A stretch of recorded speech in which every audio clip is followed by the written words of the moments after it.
Amém? João capítulo 3, os versos 16 ao 21, você precisa entender, nós precisamos entender que faz parte do contexto anterior todo, a partir do verso 1 do capítulo. Porque aqui está a conversa de Jesus com Nicodemos, e está então a amarração que Cristo está fazendo para Nicodemos. E no interior então vem para todos essa declaração, e são palavras do próprio Jesus. Quem fala aqui é Jesus mesmo, salvo em algum momento que o narrador fala, mas são palavras do próprio Jesus, do capítulo 3, verso 1 até o 21. Aí o diálogo com Nicodemos, é claro, e o narrador tem sua participação, mas quem está falando essa parte aqui é o próprio Jesus. Inclusive, na Bíblia de estudo está toda em vermelho, salvo aquelas partes que o narrador participa. Então, isso representa Jesus procurando esclarecer, nesse texto até aqui, sobre o nascer de novo, o novo nascimento, sobre o reino dos céus, quem pode ir para lá, quem pode entrar no céu, sobre a importância de ser gerado pelo Espírito Santo, através do elemento da palavra, e a pessoa nascer para o reino celestial, para o céu. Se não nascer de novo, ele disse que não pode ver, nem entrar, nem sequer ver o reino de Deus. Estas palavras fazem sentido quando, mais sentido quando entendido no todo do contexto do capítulo. Mas agora, eu não vou tomar tempo para o verso 16, que foi bem detalhado aí já durante a conferência. Até teve irmão que leu, não foi aquele comentário sobre o verso 16. Mas leamos novamente. Porque Deus. Esse porquê está subentendendo que vem seguindo um raciocínio. Esse porquê é de resposta, mas seguindo um raciocínio, seguindo um pensamento que vinha desde o início do capítulo. E esse pensamento é o assunto do novo nascimento. E aqui Jesus faz menção nos versos anteriores, no 14 especialmente, de um acontecimento da história do povo de Israel lá no deserto. Livro de Números. A serpente de bronze, a serpente de metal. E ele citou aqui no verso 14 que é do modo como Moisés levantou a serpente no deserto, assim importa que o Filho do Homem seja levantado para que todo o que nele crê tenha a vida eterna. Ele não deu detalhe, ele não explicou, mas só ele citou o acontecimento. Isso é importante porque ele falava para quem? Falava para um doutor da lei, falava para Nicodemos. Nicodemos era um judeu altamente esclarecido dos acontecimentos do Antigo Testamento. Não precisava detalhe, ele só citou. Ele estava mostrando Nicodemos. Tinha falado sobre a comparação até do vento que sopra onde quer, ouves a sua voz, mas não sabe de onde vem nem para onde vai. É uma comparação assim bem prática, usando a natureza. A gente não vê o vento, a gente vê a ação do vento. Tem aquelas pessoas que têm dificuldade de acreditar em Deus porque não vê a Deus, mas não significa que ele não é real. O vento é real ou não é? Pois é, você vê, não vê, mas você vê a ação do vento. E então a ação do Criador, o universo criado, os seres humanos criados, e tudo, enfim, obra de suas mãos. Não há motivo para se questionar. Aí ele cita esse acontecimento para Nicodemos, aí cita a história da serpente de metal que foi usada para sarar o povo que estava morrendo, envenenado por cobras. Ei, irmã Maria, cobra, a irmã Maria não está hoje não, né? Então, tá ali, tá. Lá no deserto, já pensou? No meio do arraial, do acampamento, cheio de cobras, já pensou? Era terrível, não era? E muita gente morreu mesmo. Mas até que Moisés levantasse, obedecesse a Deus e fizesse aquele antídoto que iria ser a solução. E Jesus fala isso para Nicodemos. Nicodemos entendeu claramente que ele conhecia essa história. E então ele disse: porque Deus amou o mundo muito. Esse muito foi como de tal maneira. Qual foi a prova desse amor, demonstração desse amor? É a dádiva maior. Ele deu o seu filho unigênito. Seu filho unigênito. Seu filho unigênito quer dizer o único filho. Jesus é, de certa forma, o único filho de Deus. Aí, irmã Jaime não é filho de Deus, não? Mas não é igual a Jesus. Eu também não sou igual a Jesus. Jacques não é igual a Jesus. Da forma que Jesus é, só Ele é. Ninguém mais, é o único. É o único, porque Ele é Deus. O Deus que se fez carne. É a dádiva vinda do céu para o mundo, para abençoar o mundo com salvação. Então, nesse sentido, e assim, Ele nos adota como filhos. Somos gerados nessa nova família, através de conhecer a Jesus. De tal maneira que deu o seu Filho unigênito. E o propósito para que todo o que nele crê,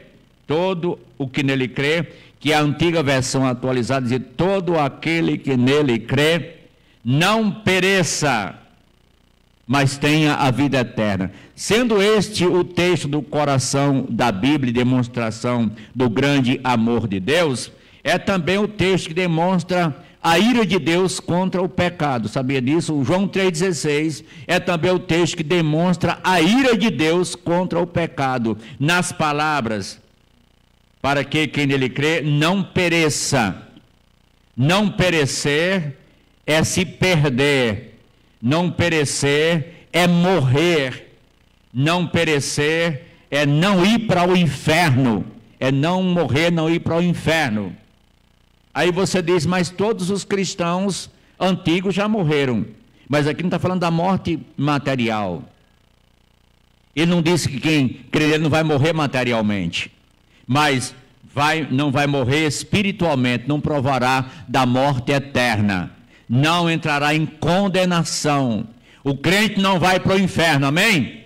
O crente não vai para o inferno. Ir para o inferno é perecer, é se perder, é ser condenado. Mas você creu para se livrar da condenação, receber o perdão, receber a vida eterna que Jesus Cristo veio trazer.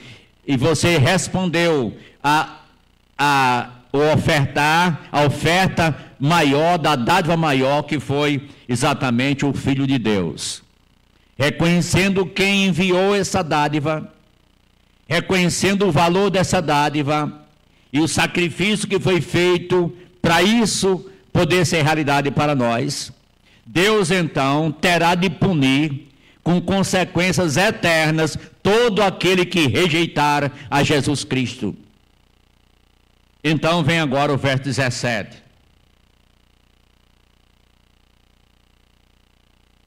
Nós tivemos aí a conferência maravilhosa, o pastor com muita propriedade expôs o tema. Não deteve nesse texto, mas ele discorreu bem o tema, foi temático aí esses dias. Eu estou parando agora um pouco dentro do texto, verso 17. E eu vou fazer uma pergunta. Posso? Pois bem. Deus enviou o seu Filho ao mundo com uma missão nobre, árdua e vital. Pois bem, então, a atitude das pessoas para com o enviado de Deus, que é Jesus, implica em quê? Em consequência de que tipo? Eterna. Eterna, muito bem. Implica em consequência eterna. Essa consequência eterna, ou consequências eternas, implicam em salvação ou condenação. O evangelho que salva, é com base nele que o pecador também será condenado. Porque a salvação veio, a corda de salvação chegou. O impenitente que estava sendo afogado não quis se segurar nela, rejeitou, virou as costas, então tem que morrer.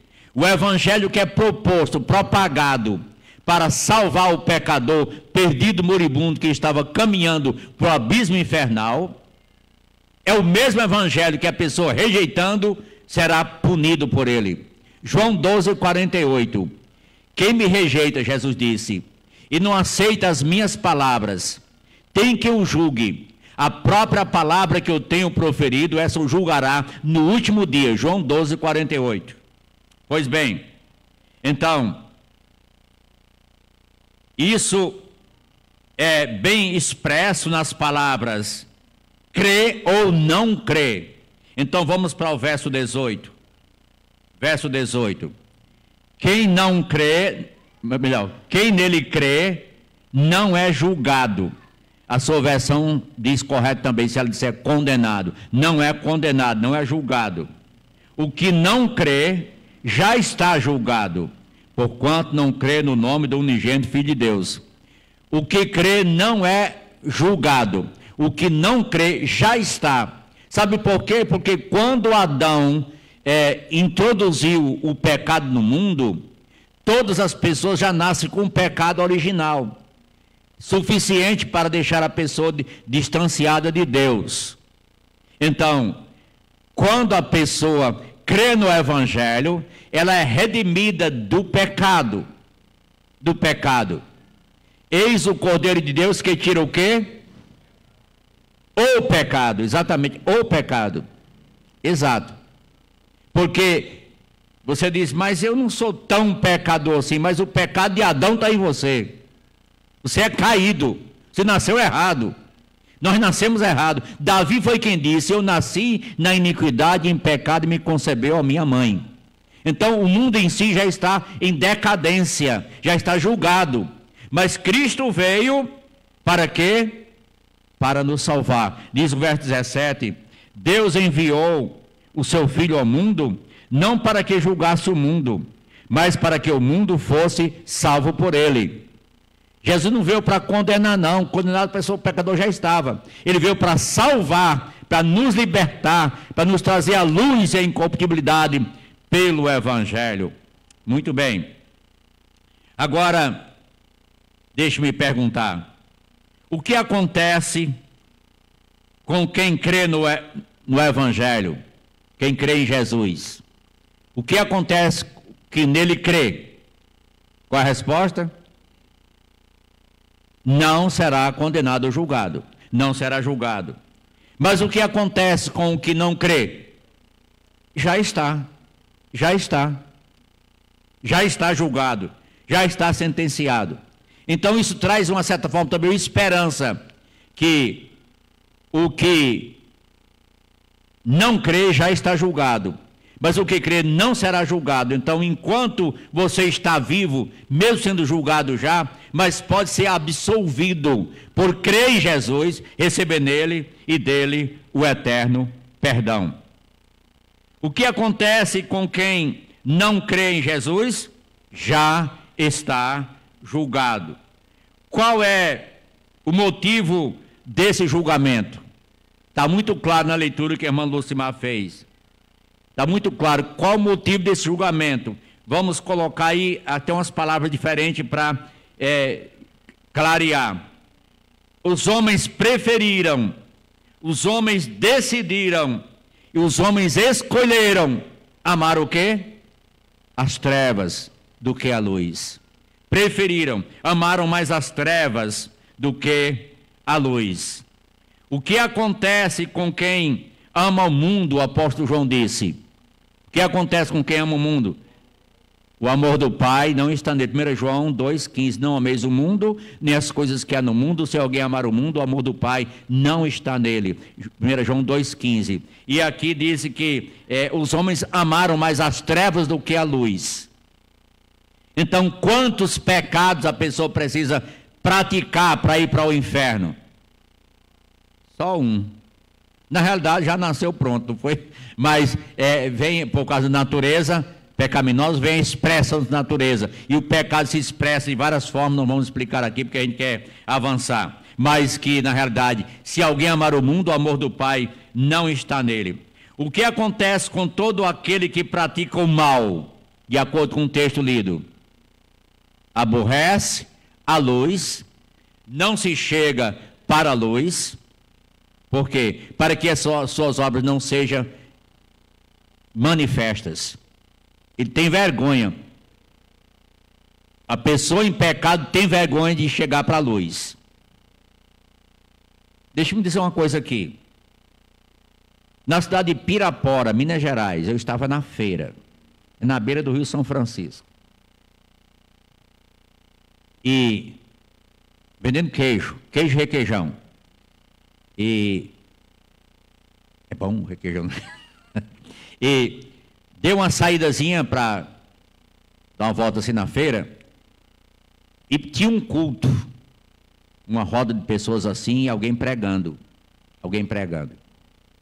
Quando eu vi aquilo ali, eu passei por longe. Por que eu passei por longe? Eu estava com um cigarro. Olha aí. Quem pratica o pecado aborrece a luz e se afasta da luz. Eu não sei nem que igreja era aquela, mas eu sei que era o evangelho que estava sendo pregado. Eu estou dizendo isso aqui porque aconteceu com você também. A gente canta, eu surdo me fiz, converter-me não quis ao Senhor que por mim morreu na cruz. Isso foi a realidade para todos nós. Você andava no caminho errado também. Pois é.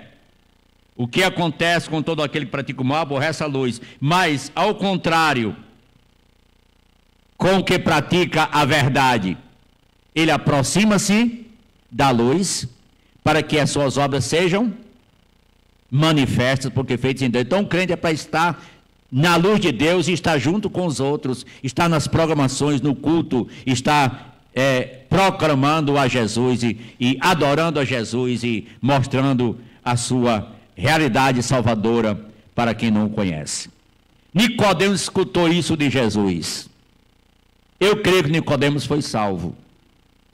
Talvez não deu toda a evidência no momento, mas lá na frente você vê evidência na vida de Nicodemos que ele realmente conheceu a verdade.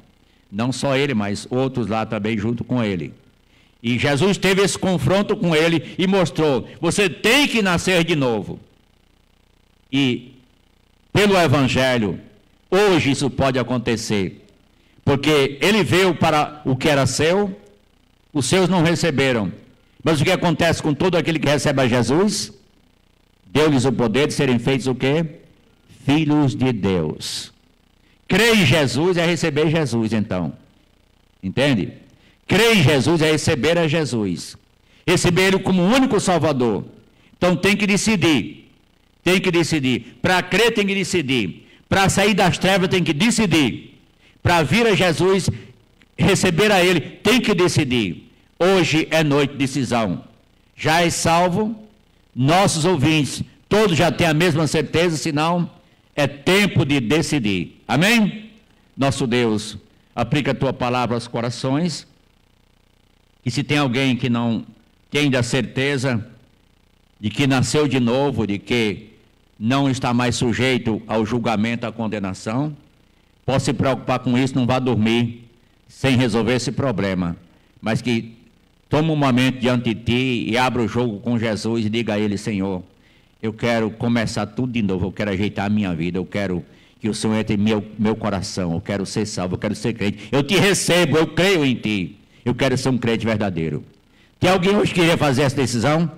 Qualquer pessoa que está aqui queria fazer a decisão, tem alguém que quer fazer essa decisão? Levante a mão para mim saber. Qualquer pessoa que queira decidir, eu quero saber se você está pronto hoje à noite. Ou tem vergonha. Estás na encruzilhada. Decida. Não siga na dúvida. Amém? Qualquer dos nossos ouvintes que estão lá do outro lado, na rede social, tem oportunidade também para essa realidade.